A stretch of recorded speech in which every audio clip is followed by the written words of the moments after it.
കോഴിക്കോട് കടന്നൽ കുത്തേറ്റ് ചികിത്സയിലായിരുന്ന ആൾ മരിച്ചു. മരുതോങ്കര സ്വദേശി രാഘവനാണ് മരിച്ചത്. തൃശൂരിൽ തേനീച്ച കുത്തേറ്റ് പരിക്കേറ്റ 4 പേരിൽ ഒരാളുടെ നില ഗുരുതരമാണ്. കണ്ണാറ സ്വദേശി തങ്കച്ചനാണ് ഗുരുതരമായി പരിക്കേറ്റത്. ഫെബ്രുവരി 23 വൈകിട്ടാണ് രാഘവന് കടന്നൽ കുത്തേൽക്കുന്നത്.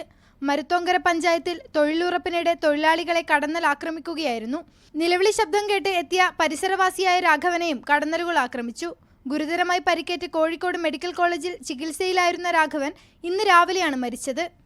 മകന്റെ പറമ്പിൽ നിന്നാണ് തൃശൂർ കണ്ണാറ സ്വദേശി തങ്കച്ചനെ തേനീച്ച ഇളകി വന്നു കുത്തിയത്.